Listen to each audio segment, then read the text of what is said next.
Welcome to The Good, the Bad, and the Sequel. This is the movie podcast where we're talking sequels, and we do it in two parts. The first, an interview with an actor or someone involved that made the film worth watching, and the second, a discussion of the sequel, what they got right, what they got wrong, and how it could have been better.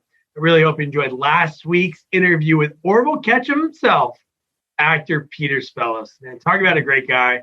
He was a lot of fun to talk about, just his connections with the B movies, growing up in New York City, improv and comedy background, and just his love for B movies. But before we get into what this movie is, just the most unique being, I think, that we've covered. We covered Terror Tunes and all these other ones, but Sorority House Massacre II just has this element to it that's kind of like movie magic. But before I get into it, I got to introduce you to my partner in this sequel watching journey, Jamie Riccardi. Jamie, how you doing? Pretty good. Pretty good, Doug. How are you doing? Man, I'm pretty good. We talked about before we started the episode.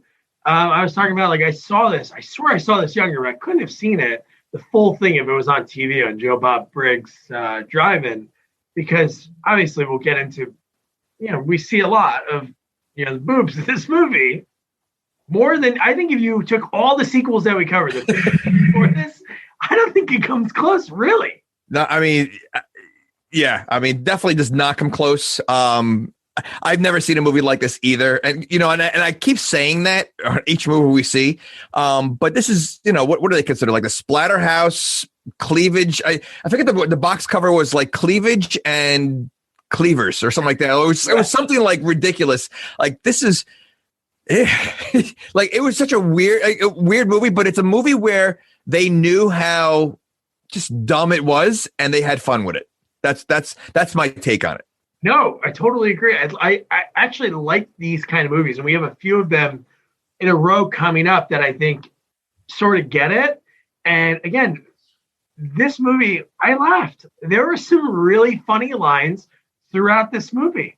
Not all the time. It wasn't like it was a comedy knockdown like an Airplane 2 or Scary Movie 4, No, it definitely had its moments. I'll tell you though, I don't see this movie being made today. The 80s. I say the 80s, but this took place. It was made in 1990, correct? Yeah. Well, I don't know when it was made, but yeah. Okay. Because it looks like it was made in 1980. It had that old look to it, but they don't make movies like this anymore. And I understand why, but for the time, literally, like you said, the tons of boobs and just lingerie throughout the whole movie, which is, it's necessary, but not necessary, it was amazing. It was just such a bizarre movie. It was fun to watch. No, definitely. So let's get right into it. So New Horizons home video, which is Roger Corman, man.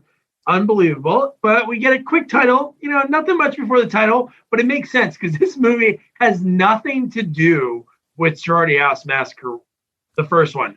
It was actually going to be called Nighty Nightmares. Or it's going to be, it's called Jim Wynorski's House of Babes. That was going to be one of them. And then 90 Nightmares. And they're like, you know what? Let's just call it Sorority House Massacre 2. And so there's nobody from the first movie in this movie.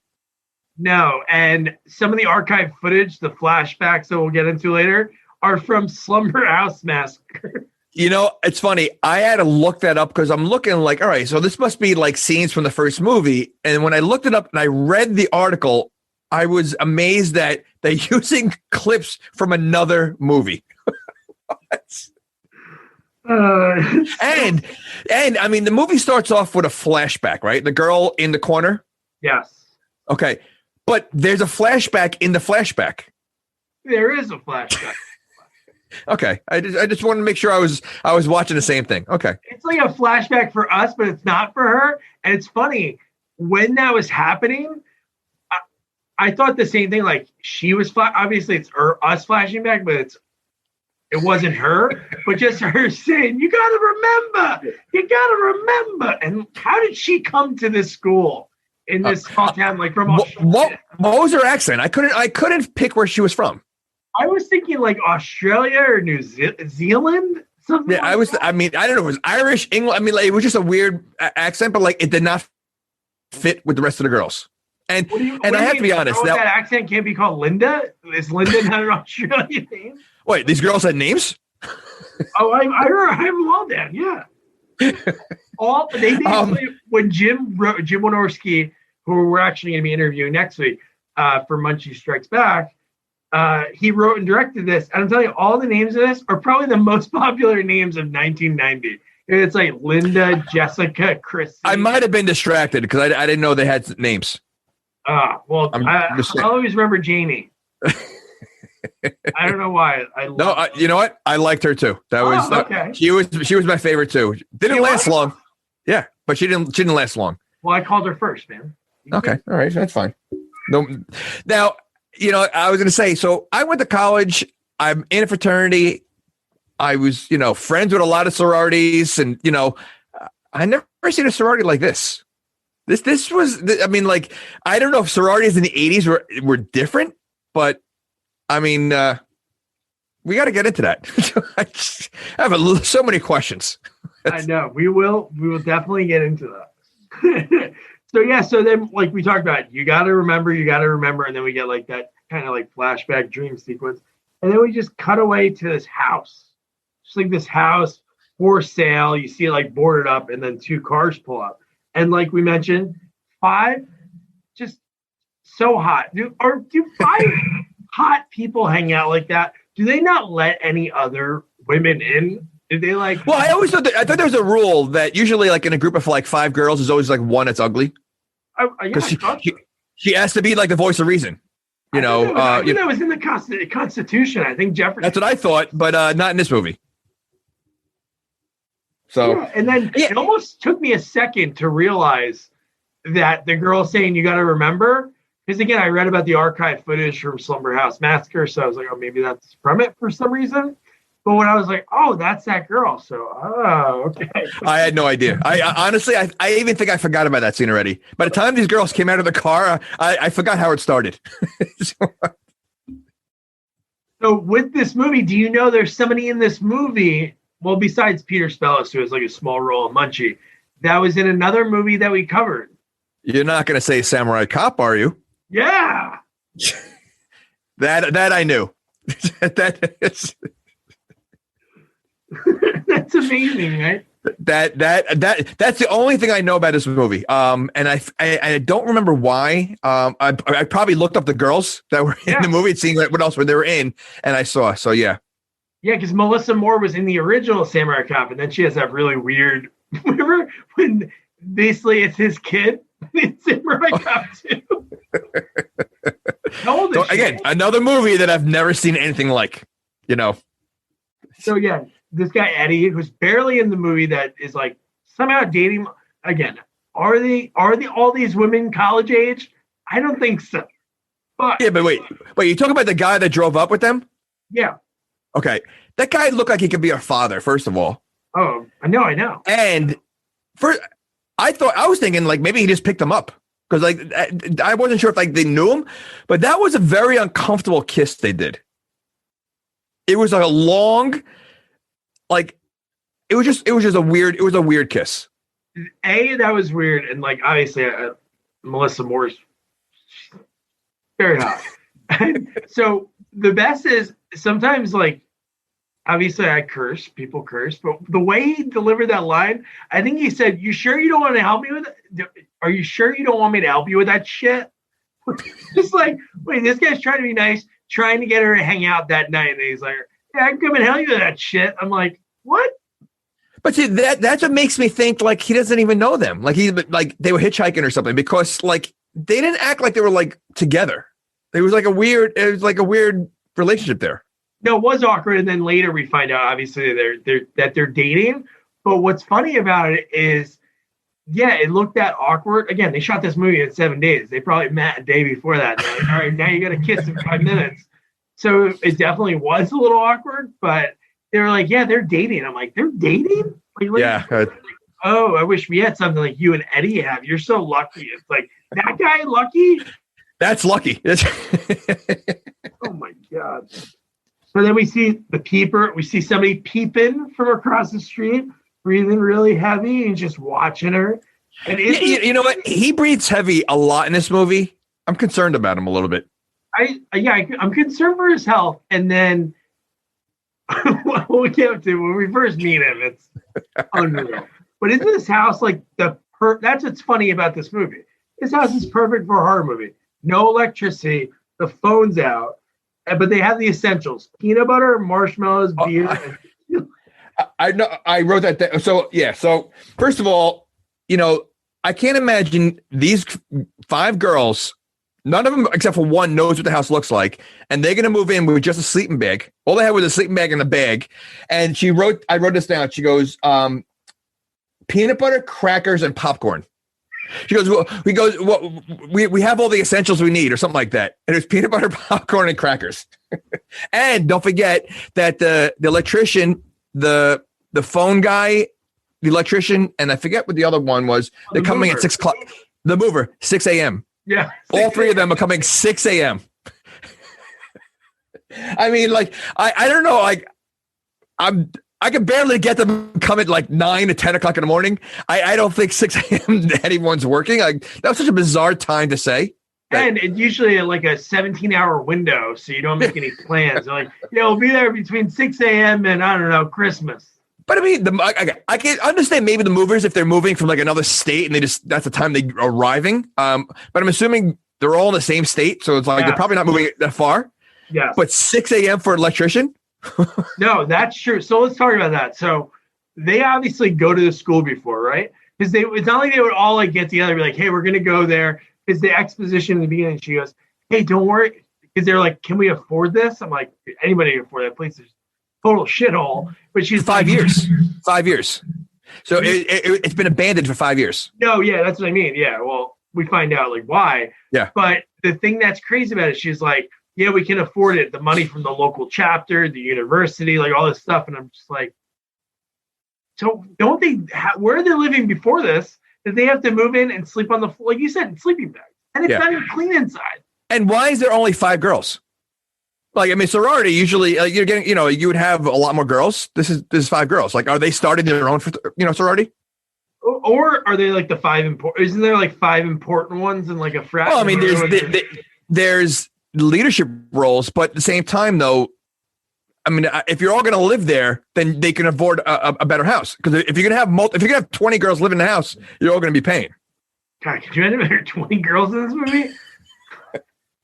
Well, I have to watch it twice. Well, let me go ahead. I don't want to say anything to ruin the movie. Go ahead. And in this movie, so we talked about like these are the sets from like a different movie, and it's from Slumber Party Massacre II. And I don't know, do you ever see Rock and Roll High School Forever with Corey Feldman? It came out like I think a year or two before this. Like, anyway, he's like a rocker in high school. His band actually plays the main. Was Corey Haim in there too? He was not in there. Okay. He was probably like, hey, this is me. But here's the story about this movie. So Roger Corman and his wife Julie were going to Europe. Jim Wynorski heard about these sets that are getting destroyed in a few weeks. So he went to Julie behind Roger's back. He said, I want to make a horror movie before they get dismantled. I'll do it in 7 days. So she put a hold on it without telling her husband. He didn't even know until they got back from Europe that a movie was filmed and they funded this movie. Oh, that's awesome. That's awesome. Another cool thing, across the street, I guess it's where later in the movie we see Orville staring at the house. That on that side of the street, I don't know if it's the one he's standing in front of. It's the house from People Under the Stairs. Really? It's in that same neighborhood. Yeah. I wonder if they filmed this after the other movie, correct? Like so I wonder like the way it was left. I wonder if that's how they went in, like the crooked picture on the wall. Like I wonder like they like literally like they moved in like the next day and whatever was there, like they made it look like it was an abandoned, but it's really how it was left. Yeah, they probably left all. Yeah, there's probably left trash. It was probably sitting there dirty. They're probably like, this is perfect for a 5-year abandoned house. And you know what? It would also make sense because it is a 5-year abandoned house. The upstairs is completely empty, but the basement is stocked with stuff. Like the basement is so full of like props. So I wonder if it's the props left from the other movie that were just left in the basement. Yes, I'm sure. That's awesome. Well, I think the basement was from the house and the basement, but I think the upstairs was from Rock and Roll. The Rock and Roll High School Forever movie. Oh, they have a bear trap in Rock and Roll Forever? Yeah. Corey Elvin, he falls in it. It totally ruins the movie. So then this is what we were talking about before. So again, they have to be going to the school, right? So Janey does this whole reveal when they're standing there. And she goes, oh, there was a family here that was murdered 5 years ago. That's how we got this deal. And I'm just like, wait, they go here. Wouldn't they know about this? They again, this is a trope we see in every single movie. Somehow, a big thing happens in a town, yet no one knows about. Yeah, I'm trying to think of how. I guess you couldn't do it, I guess. Because no matter what, like you said, it's not like you would go to a school, start a sorority, and like enroll and do all that. So I wonder if there's any workaround. I guess you just have to like put it in there and hope nobody catches that. Well, also, we don't know what year they are, right? I mean, they could be sophomores, so maybe they're sophomores. I mean, obviously they're not freshmen because they're already in a sorority, but maybe they're sophomores. So maybe, yeah, I don't know where I'm going with that. I bet you they stay back a lot. I'm sure they got a lot of double D's. Whew. Had to come out. That's totally a total dad joke. And it starts. So then again, we talked about like this house. Perfect for a horror movie. No electricity, no phone lines, no anything. Oh, storm happening. I love the storm footage when they showed the lightning bolt. It was the same one. The same exact one. It looked like it could have been like in like Frankenstein. Like when it just looked like that cartoony, electricity, but it was the same exact lightning bolt every single time. Yeah, and so then this is where it begins.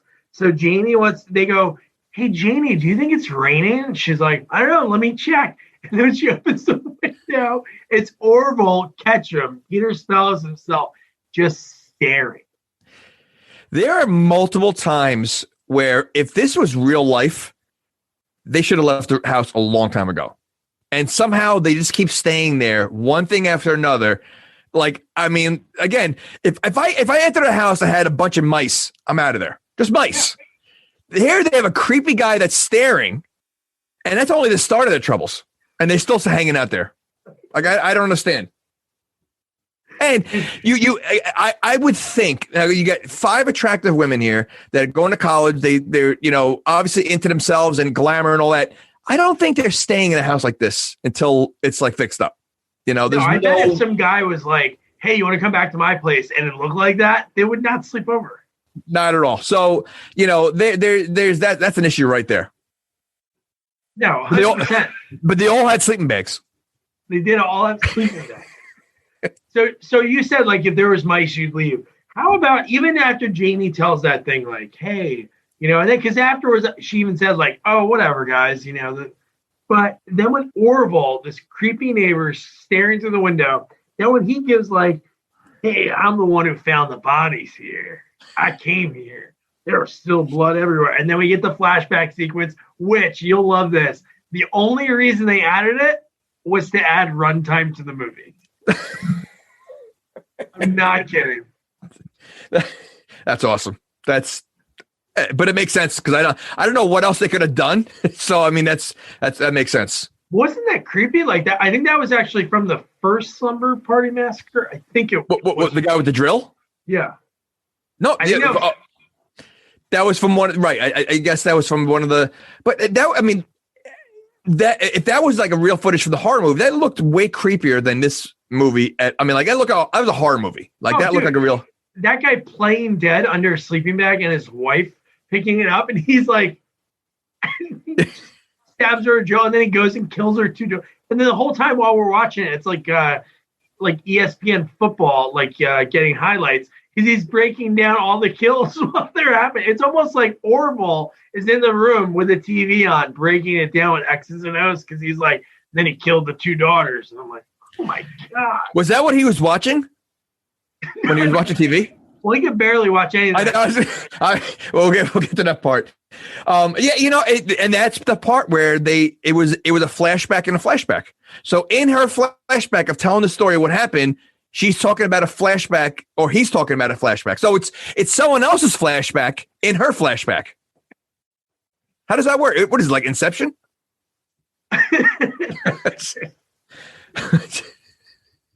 And then, so Janey, she's like, I guess she'd be like she's the leader of the pack. I would say Janey. Which one's that? Right. Yeah. Okay. Yeah. Okay. Black hair. Yep. Okay. Yes. No, I'd say she's the leader, because she takes the lead and she goes to Orville. She's like, well, ladies, she introduced all the girls by name, and then he remembers them because he says them later, which is really creepy. But when he puts his hand in his pants and says, well, you ladies, you're going to be needing this, and he fishes in his crotch, like, yeah, some guy like...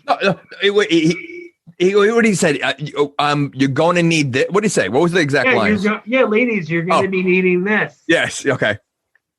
And they like turn a little bit, and then he pulls out a key. Oh my God! And just how long do you think that key was there? Do you think like before he came across? Like, do you think it's always there, or do you think like, oh, you know what, the girls are moving in, let me grab my key now and put it down there, or do you think it just sits there the whole time? Well, the first one is what I think it is, because it's probably covered and disgusting. And Janey says, "Oh, guys, it's still warm." But the second one's even funnier if he's like, "Oh, let me go over to the old Hockstetter place," and he's like, "Oh crap, the key!" And he comically pulls his pants out and then drops it. Well, I think it'd be funny if he goes, you know, you need this, and he pulls out like a sandwich. He goes, no, wait, hold on, and he goes back in there and pulls something else out until he gets the key. Yes. And just like, again, to show like that they're a sorority and like a bunch of friends, like there's some lines that are like great in it, but they're like, can you say psycho? And they're like, I thought you could. And all the girls at the same time. Their relationship is so weird. Like, is it like a lesbian sorority? I don't know. Or I'm not a girl, so I don't know if or I mean, you always hear about like slumber parties. They always have pillow fights and that kind of stuff. I mean, we know according to Grizzly, they have grab ass in the woods when men are having a sleepover. So maybe this is what women do. Yeah, well, one can dream. And then this is the next part. So Orville, the first thing he does after he goes, like, maybe in his mind, he's like, man, I'm going to get these chicks. I'm going to impress these ladies. He's sitting down watching that TV, which is like, how old is that TV? Old TV, and it's like when you're trying to find that like the movie in between channels and you're flipping back and forth. That's what the screen looked like. Like there wasn't a full screen, so I couldn't understand what he was watching. It was weird. It looked like 1993 Doug looking for the Spice Channel. Oh wow! And he see the nipple would be like floating around on the screen. But he was sitting there watching it like he understands everything he's watching. Like like he's watching Platoon. Like he was sitting there, like totally watching, and he's a bizarre character. He's seen that show before. And how about this? So then when he gets up, because he's like thinking about the house across the street, how about when he goes into the drawer? Again, I think it's funny. I think it's a purposely put in joke. He pulls out 5 perfect newspapers from 5 years ago. And they're all about the murders, yeah. except for the last one. Oh, what did that say? Elvis lives. Oh, and then that's even funnier because later on, the next scene. Yep. Yep. That's but I mean, again, I don't know if they were purposely trying to make this like funny horror movie. Oh, they are. So no. So Jim, I have it somewhere, but his quote, he goes, I needed to make it in 7 days. I wrote it in 4, cast it in 2, and started filming right away. But he said, I wanted to make sure there was a lot of boobs, blood, and I wanted to throw out as many jokes as I could, like comedy. And Dude, I think that's so funny. I didn't even notice that last one. I was probably right. Yeah. The first thing I noticed was like, these are like perfect newspapers from 5 years ago. No dust. Perfect condition. Well, I mean, considering the house is 5 years old and is like no cobwebs or dust either in the house. This is Orville's house. I'm talking. No, I know that, but I mean, even the other house, it's pretty clean and there's no electricity, but it's pretty bright in there. I know they have candles all over the place, but it's a pretty bright house. Let's talk about that. What is this, like a Meatloaf video, or Linda Carlisle? What the heck song was that? In the video, there was a million candles in the million candles and a total eclipse of the heart. Was that that? Yeah. And there's a lot of big flashlights. Like, did they bring them themselves, or they just happen to be there? We hear about this one that uses like a car battery. But all the flashlights look like that. No, I know. That's well, they did walk in with a sleeping bag and one small bag each, so maybe the small bag had the big flashlight in there. I would hope so.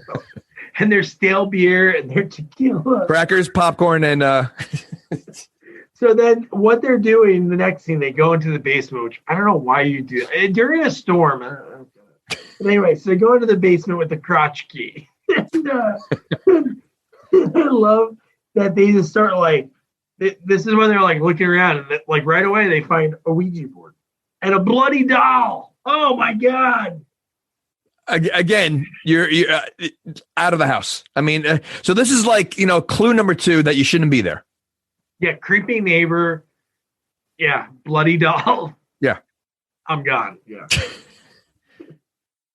And then again, so do girls do this as a sleepover? So if any ladies are listening. At Sequels Only on all social media. Let us know if you all, after they get into a room and they go, ladies, let's get changed and meet back down here in a few minutes. Like, wait, is it? And Janey tells them that she is like the conductor of this band. Well, get changed means put on underwear and bra. Some of them are, and these are hot girls, but they're definitely wearing granny panties. So, I think that was the 80s style. Remember, they were like always like that. I guess. I mean, I don't. In the 80s, I was a little young, so I didn't see too many underwear. But that. And did they shower also? Is this a shower scene too? Well, we're gonna get to that. Okay, we're almost there. Okay, all right. I'm almost there. No, then we cut to the 2 cops in the pouring rain. Well, okay, wait. Before, do the cops have I don't understand the purpose of this movie. Besides filler, clearly this part in the movie, I guess. So we'll there's more things that make no sense about them, but this guy has an inkling. I guess we can talk about it now. It doesn't spoil it. He has this inkling this whole movie. It seems like he's had this inkling for 5 years that old man Hockstetter, who killed his family in this house 5 years ago, didn't do it, and maybe it was the neighbor, Orville Ketchum. He always had a feeling about it. Why did I go to the house? And why is he just having this feeling now? And who called him to say that?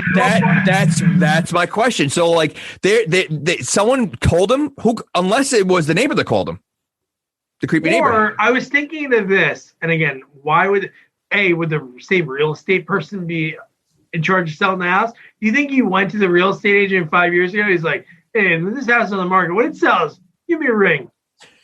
Sure, officer. Well, I mean, we do find out that the phone does work later on. So maybe the phone is maybe just that one phone is not working, but the other one's doing one of the other girls called. Maybe.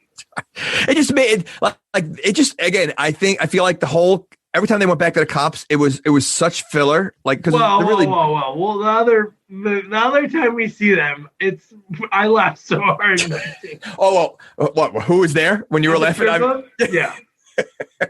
So I do like his name, Block, maybe like Blockhead, because he is kind of dumb. I think that detective's like really, I don't know. Well, wasn't Blockhead a cartoon name of a character? Blockhead. Oh yeah, Blockhead. Yeah. So the girl in the car actually was. She's in Munchie. She was the teacher of Munchie, Tony Naples. For some reason, in this movie she goes by a different name, but her and Jim actually did. Well, I mean, maybe she doesn't want to be associated with this movie. Oh, and she puts her name on Munchie? Well, I mean, this movie, again, the women are just in a way, based on what's going on today, kind of in a disgraceful way. I mean, these women are, forced to walk around in underwear and like, so maybe she doesn't want to be attached to it. Well, she's in a movie called Dinosaur Island, and her name is Tony Naples in that, and she's scantily dressed throughout that entire movie. So she's a hypocrite. And later at the strip club, she has a distaste for that. Oh. So then here it is. We cut to it. This is like we hit our boob quota for this whole podcast. Like in this whole like. Well, I would say in all the movies we saw and that had boobs, the boobs were like very quick and accidental. They were like accident. Right. There was nothing. This one, every boob shot is a long boob shot, and like it's almost like they each had to take turns showing the boobs, like in different ways. And this is the start of it, because once you start one, it was like a domino effect. No, I know, that's what was funny. It was just like boom, boom, boom, boom, boom. But yeah, so wait, boom, boom, boom, boom, boom, boom, boom, boom, boom, boom.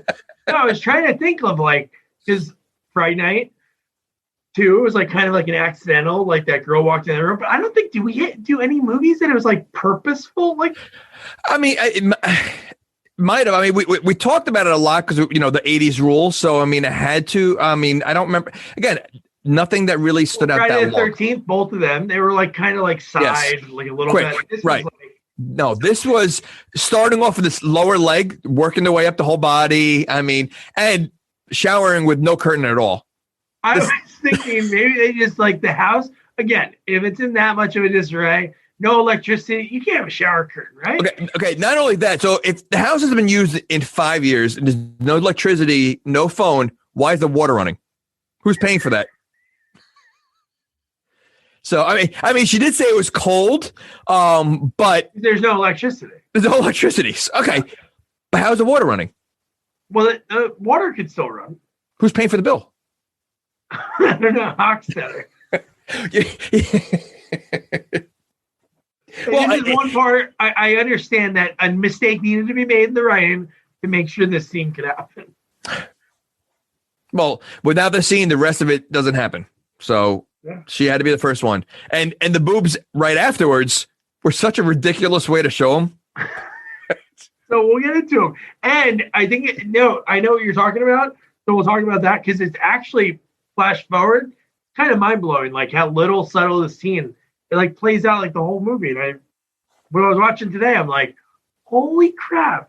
So then we cut to it's Kimberly's in the shower and Jessica comes in and spooks her, Melissa Moore. And the girl goes, I thought you were. She's like, Hochstetter? You thought it was Hochstetter? And then she takes her top off, jiggles her boobs and says, do I look like Hochstetter? And you got to tell me, it wasn't funny when the girl said back, I don't know, I've never seen Hochstetter. That was good.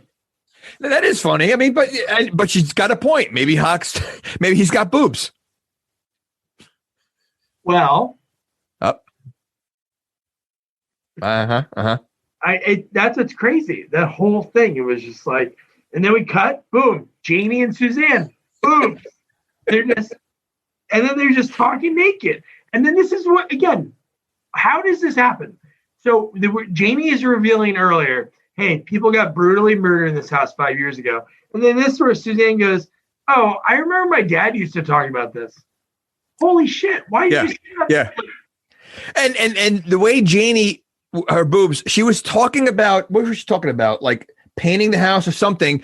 As her top is hanging off, staring in the mirror, she's having a normal conversation with her friend.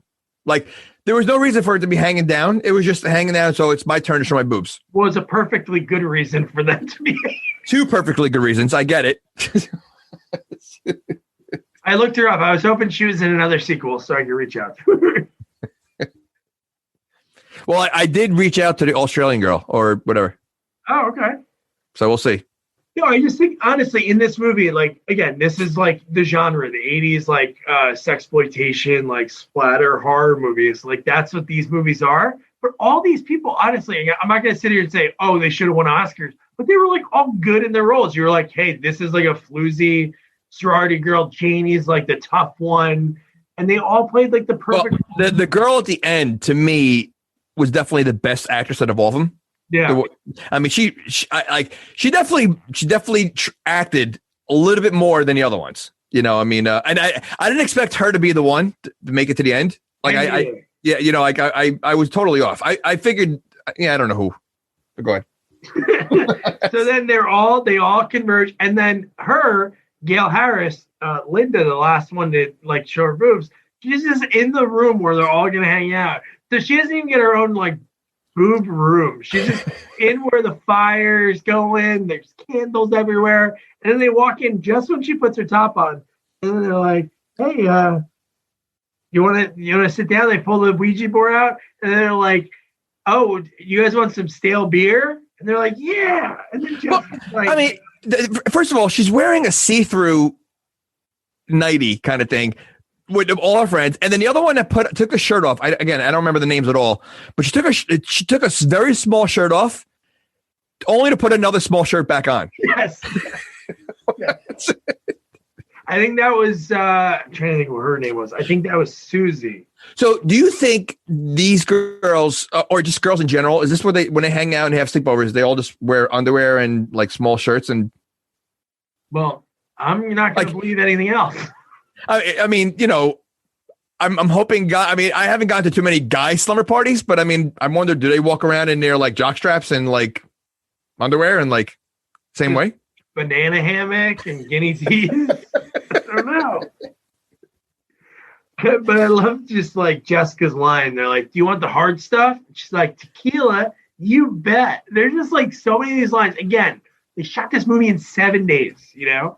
And I don't know if that includes like what I mentioned, the writing. I guess you can't include the writing and the casting, but you know, I think some of these scenes that we see, they're probably, all right, that's good. It's like, oh no, I want to try to do that again. They're like, no, we don't have time. We're not scheduled. Well, I do think she's definitely an alcoholic because she drinks a lot of tequila in this movie. She does. A lot.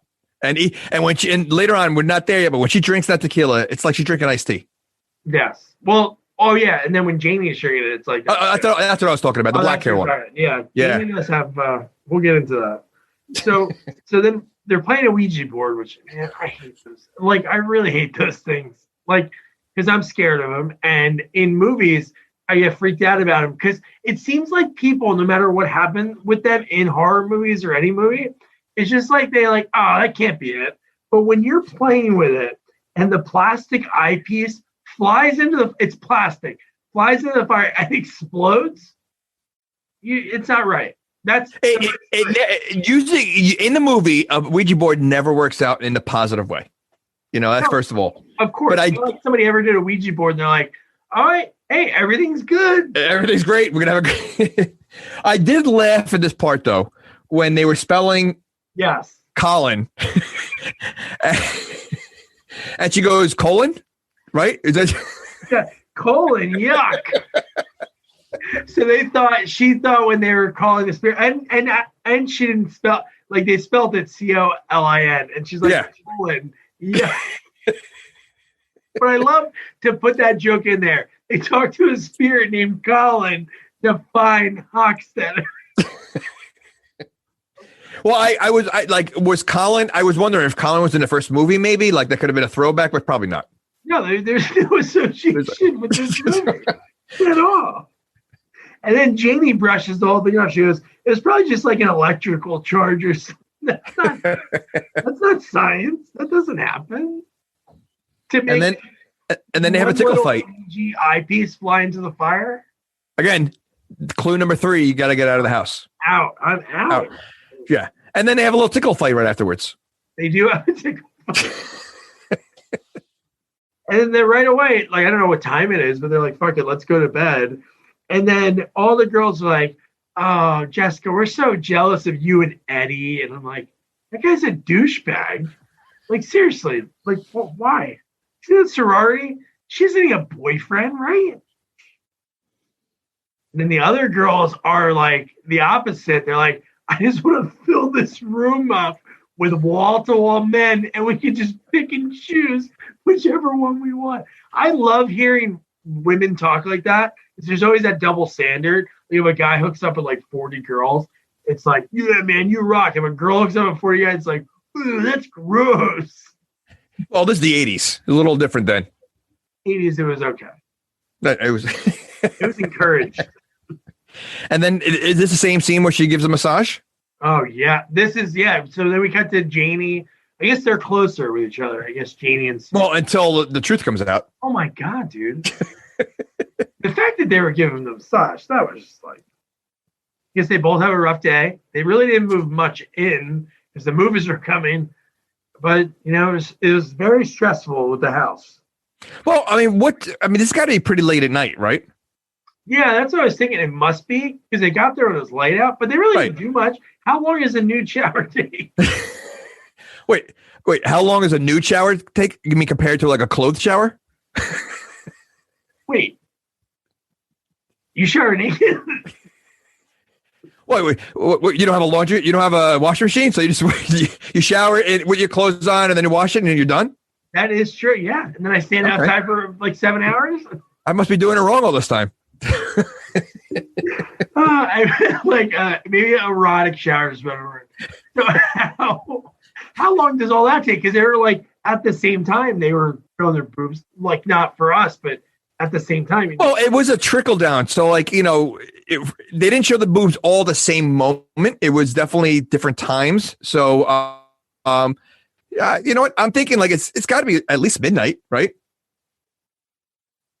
At least, no? Yeah, no. I guess it has to be. I don't know. Well, my concern is the electrician's coming in a couple hours. Yeah, at 6 o'clock in the morning. So it's. Oh, that's why they went to bed. They were like, "Oh yeah, so it must have been late," because that's what they said. They're like, "Hey, let's go to bed because the movers are coming and the electrician's coming." Oh my God, that's unbelievable. So yeah, you're mentioning it. So Susie is massaging Janey, and then Susie slips and says, "Oh, I learned this trick from Billy McGuire." And Janey's like, "Billy, I thought you were seeing Chad." And she's like, "Oh no, me and Chad are done seeing each other. But so now I'm with Billy now." And she's like, "Well, I'm with Billy." She's like, "But you guys aren't dating, right?" And then she storms off. How do they not know that? They're sorority sisters. The way for her to ask, say that. I think Susie's probably, I would guess she's the slut of the group. So you think Susie's a floozy? Susie is the floozy. And the fact that she wouldn't even, because earlier when they talked about it, because it wasn't like a big scene, but Jessica goes outside and is talking to Susie, and she's like, "I've been seeing Billy McGuire." And she's like, "Oh, Janey's with Billy McGuire." And she's like, "But they're not like together. And she's like, "You shouldn't tell her. How do you slip like that?" Was Susie the tough one? Like acted tough? Like kind of like she was a short one, right? She's short, kind of acted like she's the one that massaged, redhead. Yeah. I thought she was gay. Like she seemed like very tough, like manly. Like I didn't get her to be like the floozy, but apparently she was. She was. Well, Billy McGuire knows. That is true. You're listening? How dare you? Billy could be a girl. Oh, that is true. I mean, based on what's going on in this house, I wouldn't be surprised. Yeah. So then Janey's like, "Screw this." She grabs that bottle of tequila that looks like iced tea. That happened to be just sitting right on the banister. Right. And the scene went on for a while for her drinking it. Like she would take a big slug and then put it down, then take another big sip, put it down. Like this went on. Like she did it like 5 times, with nothing else going on. Yeah. So I know, obviously, we know that it's a horror movie. Like it's something's gonna happen.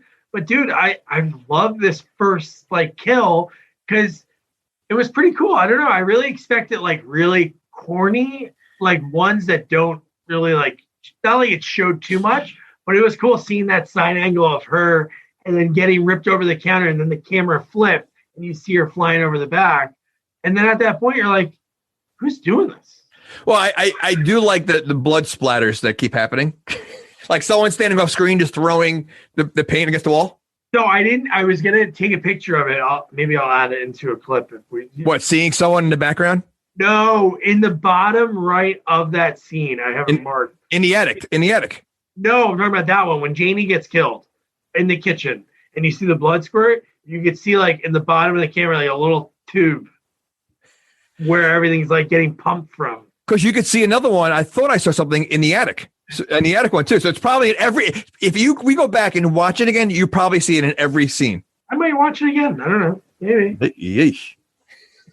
Maybe I'll watch it again. Honey, you sleeping? You probably know exactly which scenes to just fast forward to. So you have like the 10-minute mark, the 14 point, 30, you know exactly where. You're not watching the whole movie. Well, not for nothing. It's only an hour and 15 minutes. I can get through all of it. But again, our favorite, we could share. She's gone. She's the first one gone. So you have 4 babes left. Yeah, I was a little annoyed at that one. Yeah, but it had to happen. So then Susie, she feels bad about it. Obviously, Billy McGuire, man. Is Billy worth it? I don't know. Maybe he is. He has a charming smile, but who cares? So she grabs a gigantic flashlight. Then she goes looking for her. Then we see again that shadowy figure just like creeping around the outside of the house, which we'll talk about that later because that's kind of confusing now. But then Susie finds that bottle shattered all over the ground, which I guess that could have ended up there. But in that part, she's picking up like a couple pieces of glass at a time and just like looking at it, like studying it. Like when that bottle that was broken, she takes one piece up, she's looking at it, she puts it down, she does it about 3 times and then like leaves yeah. I didn't know what she was doing. Again, maybe filler. Maybe like, listen, you're gonna look at this bottle, but don't leave too quick. You got to give us, we got to get like at least 30 seconds out of this. You know what would have made me like laugh my ass off if she did that, picked it up 3 times, like she's like, this is broken glass. But then from there, she finds out, she runs upstairs, and then tells all the girls, like, oh my God, Janey's missing. Where is she? Again, this house is pretty big. Like, usually sometimes you watch movies and you see the house from the outside, and then when they're showing the rooms, you're like, this can't be the same house. But this house is like super monster. Oh, it's huge. Yeah. So then they start hunting around the house. And the killer, whoever they may be, cleaned up pretty good, right? Nothing left there. No blood. That was pretty no footsteps. Nothing. Yeah, I mean, that how much time happened between the first kill and like, going back to the kitchen? I don't know, because she ran upstairs to tell the girls, they screamed. So it was a couple minutes. So again, we'll talk about this later because now I'm really confused about it, like how that could have happened. But I mean, I get blood in like on a shirt. I can't get it out. What? What are you doing? Are you shaving? Or what? Are you saying like killing? The missing joggers in the park? All right, whatever. I'm just saying, blood is not easy to get out, and there was a huge splatter. Except if you use Tide. Tide, if you're listening, hook us up with a bottle or some Tide Pods. Was Tide around in 1980? I would hope so. Yeah. All the killers are using it. That'd be a great commercial. Like Jason and Michael Myers and all them. And Freddy. Blood on my green spots on my sweater. That'd be amazing, honestly. Meanwhile, so Susie goes up to they're all in pairs. They go upstairs. Susie and Jessica go upstairs in the attic, and she's like, Jessica, go downstairs. I'll look around all by myself. There's a lot of splitting up in this movie for no reason. Always. Like, why don't you stay in a big group? Well, the one part, they do hang out together for a little bit, but I mean, later on. But yeah, I mean, it doesn't make sense. I mean, as a guy, I would not want to go. Even now as an adult, I don't like going to the basement with turn the lights off. You always got to run back upstairs. So, let alone being in a house with where a murder was. Yeah. Always. And it's funny that what we said in the beginning, that thing I read that across the streets of people under the stairs house, growing up at my parents' house, there was slats on the one wall, and there was like a little like hideaway behind it. And there was like gaps, and it reminded me of people under the stairs. The guy's eyeballs would be like put it on. Ugh. But yeah, so this again, a total fear of mine, like walking in the woods, because you never know. Like I go hiking a lot. Yeah. Bear traps, dude. When she steps in that bear trap, again, it could have just been blood thrown on it, not even too much makeup. Just the thought of it. Yeah, no, that to me, the bear trap, anytime you see it in a movie, is always a cringe such a cringy kind of thing. How about this? What if Bouchard set that bear trap? It's possible. It's Yeah, she could have screamed. Did anybody hear? I guess obviously not. And then she gets ripped away. You see the hook again. I love the weapon of choice. It just reminds me of, later. I know you did last summer. Maybe another movie did that. I think that's such a cool weapon in horror. I think it is, but I don't know how much damage. I mean, like it's not like it's on a pole. Like it's loose right in your hand. So if you're trying to I don't know if it's going to be as damaging as it makes it look. No, it's really not. You got to think it's almost like Captain Hook. If I'm fighting Captain Hook, he punches me with it. It's just gonna be like a punch. Yeah, but Captain Hook, I'm assuming he has it screwed into his arm. Yeah. Here you're holding it like loose, like a pencil. Oh, you know what I'm saying? So there's no pressure behind it. So not that I know from experience. I'm just saying there's no pressure behind it. So No, I'm just saying you'd have to almost like swing and pull. Right. Like you couldn't just like stab like a normal weapon. Yeah.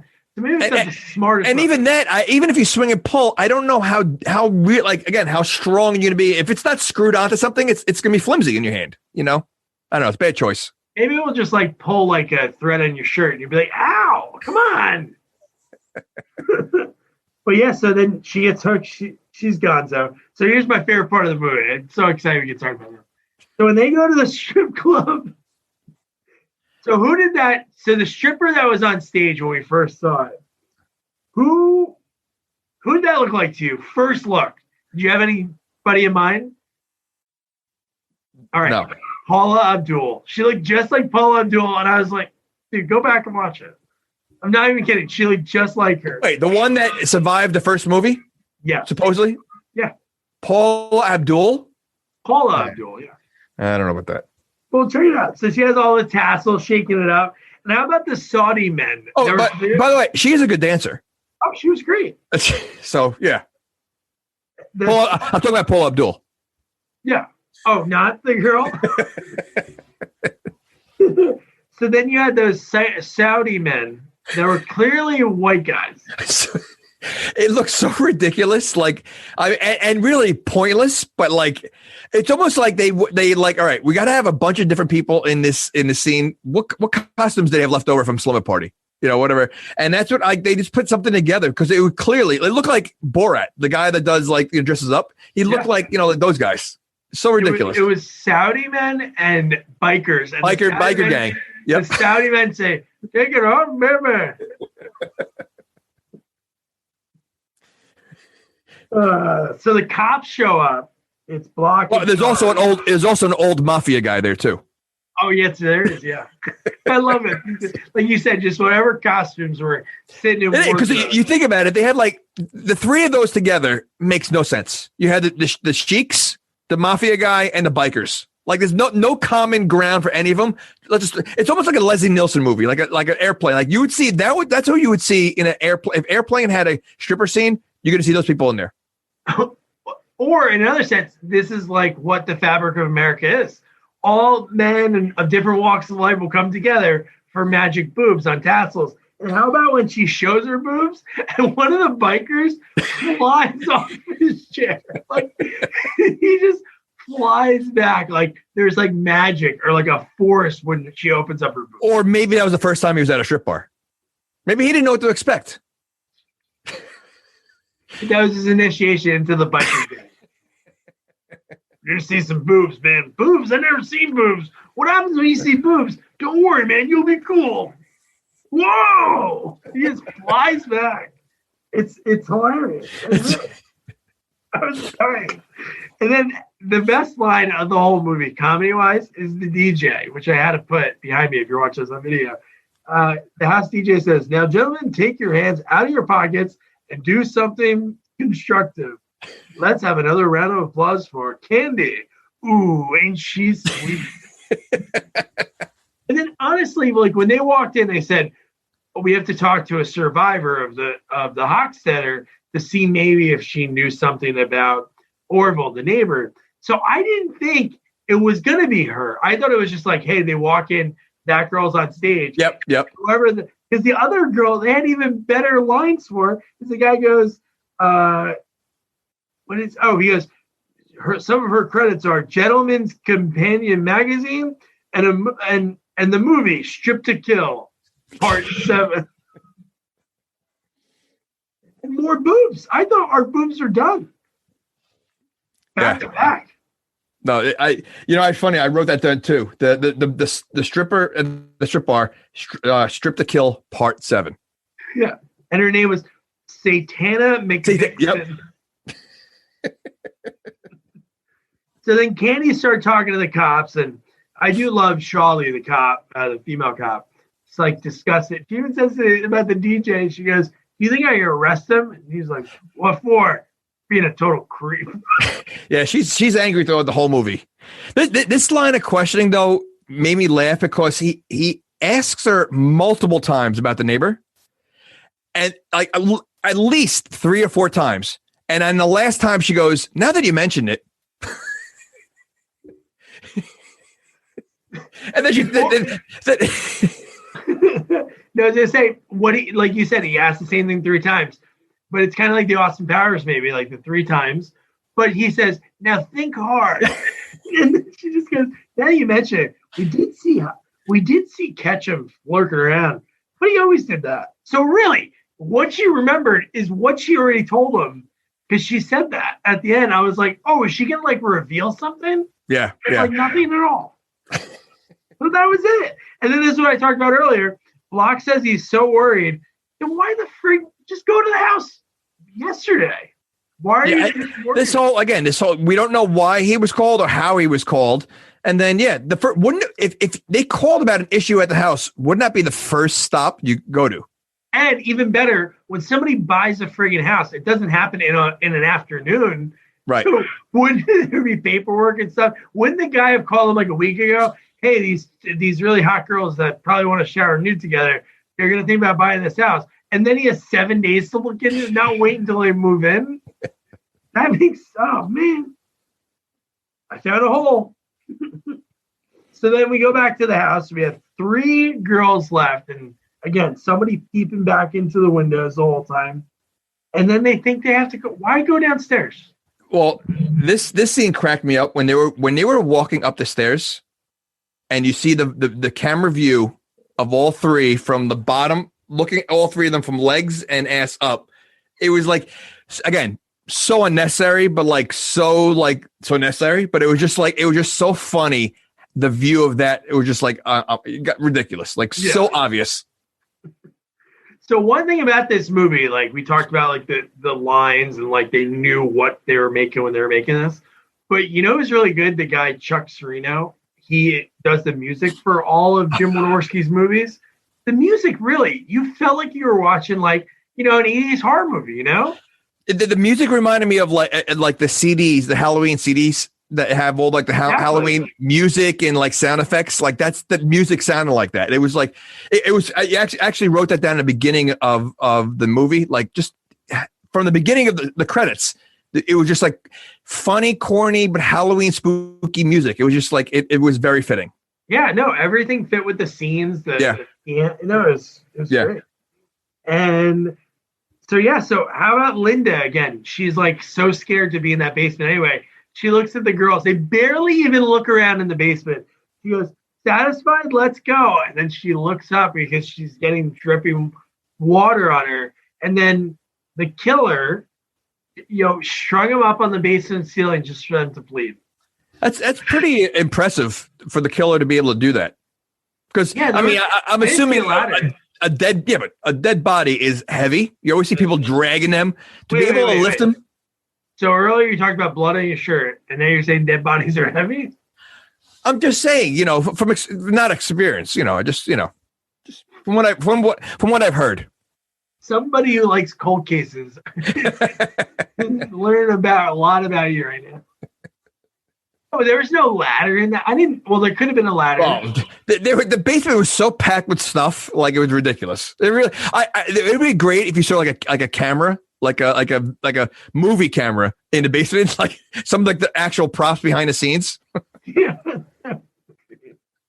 So then they run upstairs and they think to call the cops. Again, the phone's still out. Why would they try it? I guess they were like, "Oh, maybe it'll be back on." So they run outside. They they say, screw the rain. And then for one split second, they worry about their clothes. Who cares if somebody's getting murdered in the house? They're like, God, all of our clothes are upstairs. What are we going to do? Well, they are half naked. I mean, they don't want to be embarrassed. I mean, the one standing out there in the rain with a wet T-shirt for how long? Like, literally, like they stood out there only until her shirt was completely wet. Like, it was like, that was the scene. Like, he's slowly walking over there when they see the neighbor, which was the slowest walk ever. And they didn't run away. They waited for her to be soaking wet, and then they went inside. Yeah. I love Jessica when she's like, I'm going to grab a knife. And they're like, what are you going to do? Why are you going to grab a knife? She's like, I don't know. It'll make me feel better. And then how comical is that? Because she only had one. And then when they open the door and they see Orville, she has 3 knives in one hand. Who's Jessica, the twin? Melissa Moore. Okay. The tall one. Okay. Yeah. So, they kind of like, when she was talking about it, she was standing by the window with like the lightning going, like, first of all, I thought she was going to get it. I thought she was going to get like the killer was going to come to the window or something like that. Because she was standing right there, but that didn't happen. No, I thought we were going to get one of those. Like, I really thought we were going to get a good, because there were so many times he was lurking by the window. So but she was like, they kept zooming in on her, and she was standing by the window with the rain, the lightning, and like, I thought something was going to happen. Yeah. And then they think, hey, what should we do now? This guy's outside. Let's sit in a circle holding knives. So if somebody did come in, you'd have to get up anyway. Why not stand in a circle? Maybe like where they used to fight like the olden times with swords. But no, let's all sit in a circle. Here I have a problem with the creepy neighbor. So we don't, they think he's the murderer. We don't know what's going on. Why isn't he talking? Well, he does have some kind of issue with talking. Well, we're breathing. He has an issue with breathing because he's breathing very heavy every time he's walking up the stairs. So maybe he's still trying to catch his breath from that brisk walk from across the street. But yeah, wouldn't he like yell something? But we don't know. Maybe we don't know yet. We don't know yet. But, yeah, and then somebody's knocking on the window trying to get in. And then the chain lock alone is stopping them. So they're not able to get in because of the chain lock. And so I do love this because, again, they shot this in 7 days. I love that they are saying everything that's happening outside. They probably just didn't want to shoot it, or they didn't have that footage from Slumber House Massacre. They're like, sounds like they're climbing the drain pipe. They're like, Kimberly, tell me you closed all the windows. And she's like, I don't know. I was scared. And then this is where I first thought, I was like, I don't think Orville Ketchum is climbing that drain pipe. What, you don't think that guy could climb a tree? No, well, maybe a tree because it's like a big bear, but I don't know about a drain pipe. And then this is where I thought wheels were turning. I'm like, Eddie, why did we meet Eddie? Right? Like, what was really the purpose of meeting Eddie? So I was like, dude, Eddie's the one. I totally forgot about Eddie this entire movie. I really did. Once he drove off, I totally forgot he was even in the picture. So at this point, I don't know what I was thinking. I didn't think it was the creepy neighbor, but I just didn't know. Like, I wasn't too sure what was going on right. Yeah. So then they finally get all the way up in the attic. They notice like the windows open, and again, I think this is pretty cool. For like a horror movie, looking down, they see like a wet footprint, and then like that bugs Kimberly out.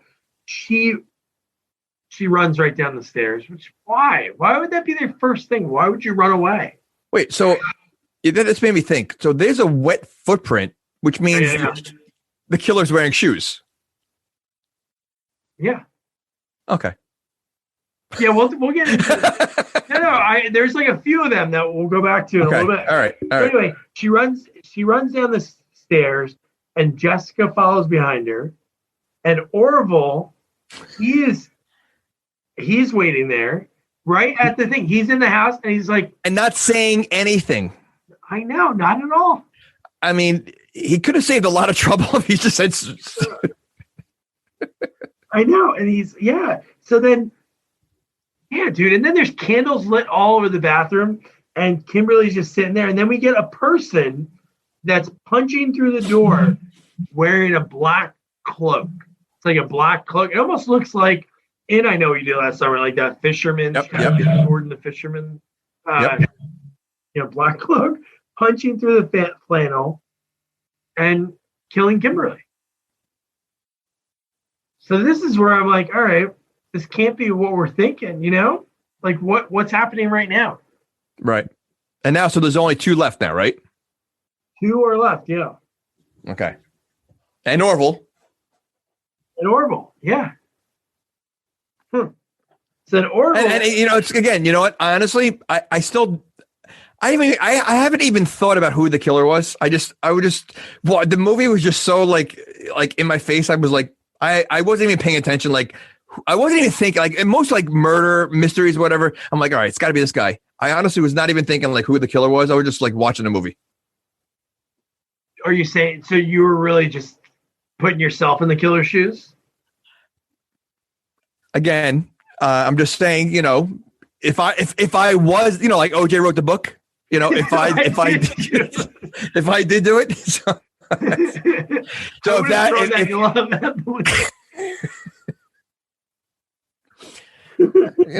all right, moving on. So then Linda comes down the stairs and she's like looking for everybody. Kimberly, Jessica, come out now. Then she finds that bloody bathroom, and then boom, one last time we get to see, boobs, and then she goes right back in the tub. I kind of skipped over it. So this is where Linda is in the attic. Orville's just looking around, not saying anything, and Linda just pops out of nowhere, stabs him in the chest.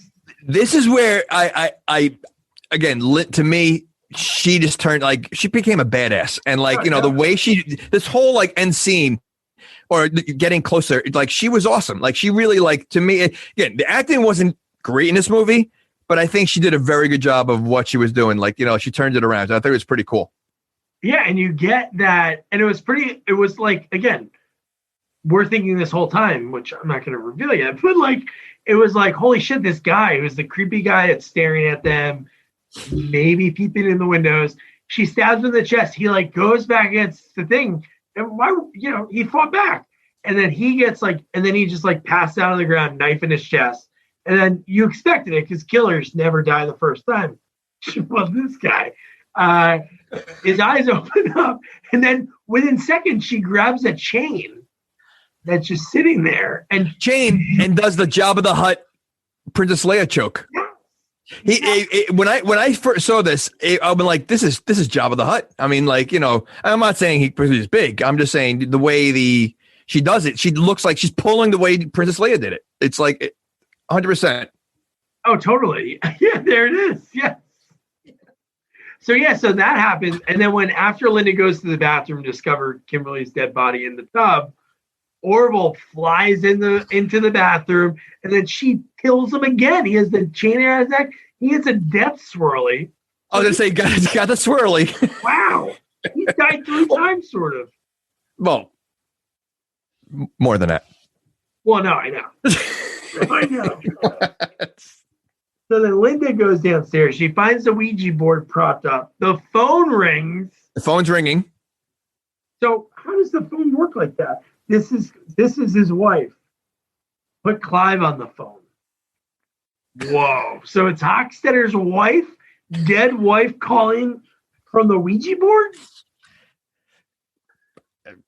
This movie became like, again, I guess they needed to try to find some kind of conclusion. So they had to like bind it all together, because now it's like just getting all over the place. Oh, yeah. And then we hear like a sound coming from the basement. It sounds like Jessica. And she's like, quicker, come quicker. Oh, no, yeah, but the thing is, it doesn't sound like her. Like it so does not sound like her friend. No, you're right. But it's like this really low whisper. So right. Yeah. So why would you keep going to that? Like it's yeah. Yeah, she just murdered a guy, and so our friend's all dead. So maybe she was like kind of freaked out. But then she goes, "I got Ketchum, Jessica. It's safe now." And then, oh my god, dude, I was blown away when Jessica, Melissa Moore, is talking, and it's not her talking, it's Hochstetter. In like again, not wearing the black cloak. So yep, I don't understand that. Was she wearing shoes? I don't know if she was wearing shoes. So now that we revealed it's her, that she's the killer, she's possessed by Hochstetter, all from the Ouija board game because they called out that. Anyway, so yeah, okay, who was looking in the windows? One. Well, I'm gonna say without a doubt, it's definitely the creepy neighbor. So I just think he's Ketchum the whole time. I think Ketchum is just a peeper. So I think, he had nothing to do with the killing. So I think they try to make it look like it was the killer doing both. I just think Ketchum was creeping the whole time. Oh, maybe he was. Yeah, maybe. And then he's a peeper. So the killer and him had nothing to do with it. Like they're two separate people. So I think there's a peeper and there's a killer. Okay. So how did Jessica, I guess all of her friends fell asleep in that room when they were talking about the wall-to-wall men and she was able to sneak out to get into the kitchen to kill Janey? Well, she's also the tallest one. So for her, like she's the biggest one. So she's the more believable to carry them up to the ceiling and hang them. That is true. It's definitely, if you said it was the short girl, then I would, it's less believable, but she's tall. So, So now I mentioned a little bit before, but how great of the writing of the line earlier when she goes, "Oh, I thought you were Hochstetter," and she pulls her top down. She goes, "Hochstetter," and then she turned out to be. Yeah. That was great. That's funny. Yeah. So then again, they have like a little bit of a fight, like back and forth. And you did notice now, like when that was revealed, you did go back, like when she was grabbing the knives, she was acting like a little weird, Or again, when that scene when she was in the attic and she was standing by the window, like you could see her face, like she was again definitely acting weird, 100%. The signs were there, we just didn't see it. Yeah, no, totally. And then when she goes, "Linda, please call me Clive," I'm like, oh my god, dude. And then they fight, and honestly, for some of these movies that we covered, there are like, and I'm sure they did all these. It's not like it's super intense, like the end of like Escape Plan 3. It's not like it was that, but they were like fighting, and then they did the classic WWF like double knockout when they ran into each other. Oh my god! No, the Australian girl or whatever, she was awesome. She took on everybody. She was pretty tough. I love when she was sitting there because they were both knocked out. So Linda got up and she was able to crawl in the other room. But I thought it was super creepy. It was like Freddy-esque with the finger blades like on the boiler. When she like just starts dragging that hook on the wall, I'm like, holy shit. And then now we're at the beginning of the movie. She's like, you gotta remember. And then Clive, creepy, because Clive was not only a murderer of his family. He was also a creeper because his line goes, "If I were in a man's body right now, we could have a little fun." Wow. That's insane. Like, yeah. And then why can't he have fun in a women's body? That is true. I mean, what would be the first thing? Take advantage of it while you could. See, that would have been a funny line, right? If he was like, "Hey, I never had one of these before." And he starts squeezing his boobs, right? Wouldn't that be the first thing? Well, they've done things like that, like in 18 Again, or like the like father like son, like like I think it was 18 Again or Freaky Friday or one of those when the kid became a mom and she had boobs all of a sudden or something. I don't know. Yeah, but that's not a man like having boobs for the first time. What do you do? Oh, doesn't Tom Hanks look down his underwear when he gets bigger and big? Oh, I think he does, right? He does. So then we get Ketchum still alive, appears in the doorway, and he says, "Hi, neighbor." I'm like, oh my god. What was their like reasoning behind not being able to kill this guy? He just wanted him to not die. Jim Wynorski wrote it. He goes, "I just want him not to die," like for the comedy of it. So it is funny. It is. It's just like I love every second of it. I love that he pulls the knife from his own stomach, stabs Jessica in the throat, and it's almost like I wonder. Okay, so we go from it being a spirit possessed in a body, like in like a Ouija board. It's been done in total movies. Then it's like the movie Fallen-ish, the way it goes from the one body to the other. Well, that's probably what happens. I mean, if you're going to kill it's like Chucky, right? Is it in a way? Like, so if you're going to kill the host, it's got to go somewhere else. because you're not killing the spirit, you're killing the host. No, that is true. And there's a movie that we covered that I remember talking about, Fallen. What movie was that? A body transfer movie that we covered. Oh, Jason.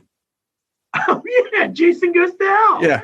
So it was like, so the fact that Jessica's neck is getting sliced again by Linda. And she goes, Linda? So she's normal again. And then right, is that where we see Linda like fall into the corner? And that's yes, she falls into like these boxes or whatever, and then that's when the cops come. Yeah, so we cut to the morning, and the cops walk in, find Ketchum dead, Jessica with a knife. Well, was he dead? No, he opened his eyes. Doesn't he open his eyes again? Well, he does in like a second. One of my favorite things are like these random lines. How about the mover? He goes, I got here at 5:30. So this asshole, no matter what, they were scheduled to be there at 6. I know people want to move in, but dude, you're going to come that much earlier so they're waking up? They're just like... Does it really make a difference? If it's 6 a.m., I think 5:30 is really not going to be that much of a difference. By the way, he goes, I found him like this. I didn't touch anything, I swear. And then he's like, I'm going to vomit. And he runs out of the room. But then Linda pops out of the corner, comes newspapers, again, whatever was left on set from Slumber Party Massacre. But yeah, hits the boxes, and she's just standing there looking kind of weird.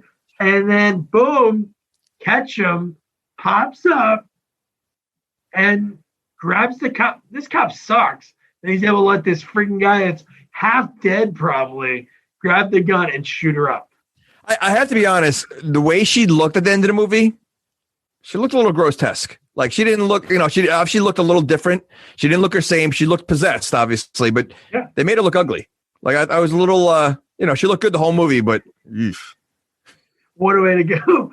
So then the fact again that I know the cop had the hunch that it was really Ketchum that did it, but obviously we know it's not. But the fact that the cops, he didn't even have the gun in his hand anymore, right? No. When he got popped with they unloaded like 17 shotgun, shells into him. So you're like, holy shit, dude, what a way to go. This guy's like sort of saving the day, and then he gets like blown away. Does he open his eyes again or no? Yes. So again, all right. So then they go, so Block, again, he's not a good actor. He puts his fingers on his neck. He goes, get an ambulance. This man's alive. So then I love it says the end. And then a question mark comes in. Yep. Was it? I'm assuming he wasn't in the third movie. Okay. So did you watch after the credits? I did. So you did. I saw the part with when he was in the hospital, and was that the dancer with him from the first movie? That was Paul Abdul. Yeah.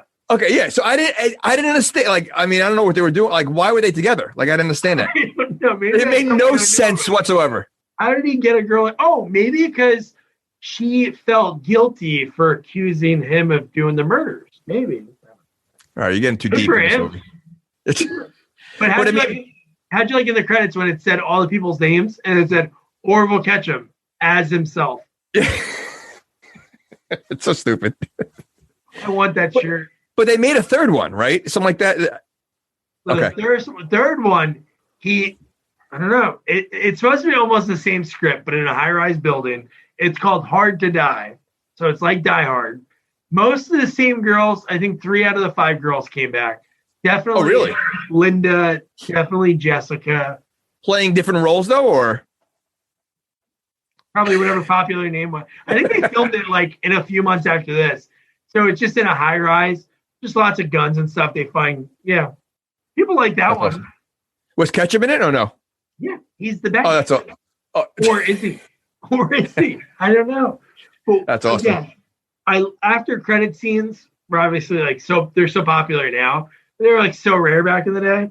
But I love that you have this newscaster talking about this guy that's accused of murder, but he's like, the cops couldn't accumulate enough evidence against him, so he's free to go. And he goes, good luck, Orville. I'm like, wait, would you say good luck? Did somebody on the news go, good luck, OJ?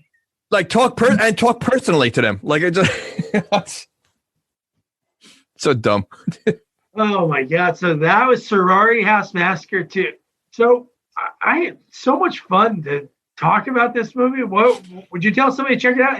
It's free on YouTube. Why You know what? I mean, just because if you, it's such a, I mean, listen, it's not a good movie. It's entertaining just for the purpose of it making fun of itself. Listen, if you, I would say if you got a couple of buddies over, you're drinking beers, you want to laugh at a stupid movie, watch it. I don't know if like sitting down with your wife, it's a good, husband and wife movie. But I've never seen anything like it. I've never gotten into the slasher 80s movies like this. And this is going on the list of like, I think 5 movies we've done that are just so weird. Like I've never seen anything like it. Yeah. And one thing I really do appreciate, like some weird movies that we watched, you're like, pause. Oh my God, I'm only here. This movie really moved. Again, it's a short movie. It's an hour and 15 minutes. I think it's like an hour and 11, like without the full end credit part. But it moved. I think the purpose of spreading out the boobs also helps. So, if you put them all at once, like, one big shower scene, then it's going to be, the movie's going to drag. But if you spread it out a little bit, it doesn't seem as long. They teach that at NYU in film school. But yeah, so no, I definitely, why not watch it? It's enjoyable. There's fun lines in it. Like there's some people that you don't even feel, like the DJ, those lines, like they're talking about like the part 7 of that movie. It's such a different kind of movie. I mean, it's silly, it's definitely worth watching, it's something of, I don't know if I could watch all 3 of them. I think I'm happy I watched this one, but I don't know if I can watch other ones. Oh no! If we get Gail Harris, who played Linda, we got to do Hard to Die. Oh, we'll see. We'll see what I can do. Yeah. So that was Sorority House Massacre 2. Next movie sequel, and believe it or not, they made another film after Munchie, and it's Munchie Strikes Back. And I made my buddy Nick, who reviewed Munchie, have to do this again. He even emailed me like a few months back, even though after I interviewed director and writer Jim Wynorski, he was like, "Oh, you guys should do like a John Wick sequel. I'll do one of those." I'm like, "Yeah, but first you got to do this." And I just sent him a YouTube link, and it was for the trailer to Munchie. Oh, again, it's free on YouTube, which is great. And Jim Wynorski, like the guy's credits are amazing. The first big movie he wrote was Screwballs. Directed Choppy Mall, Return of the Swamp Thing, Ghoulies 4, and a ton of Skinamax movies that people will probably never admit they watch, but like the Bear Wench Project, Busty Cops, Hills Have Thighs. But man, so we get Munchie Strikes Back. And one thing I'm going to mention to you, Jamie, because I'm sure you didn't watch a lot about it. So it's Leslie and Dawn. Don Fauntleroy's wife is the mom in this. And the voice is not Dom DeLuise. It's Howard Hessman from WKRP in Cincinnati. Oh, my goodness. I'm thoroughly excited for that. So you haven't seen it yet? I have not. I just watched the beginning scene. And it's not, I don't even know. To watch a beginning scene of a movie and you feel like you're in the middle of it, that's what I'm ready for. Does it show any kind of like continuation of the second movie? I'm gonna guess just giving Jim Wynorski. No, I'm gonna guess it doesn't open up with Munchie flying a commercial airplane that they stole. That'd be great. So, don't forget to review, rate, share our podcast. Follow us on all social media at Sequels Only. And don't forget to check out our website, sequelsonly.com. Good night. Good night.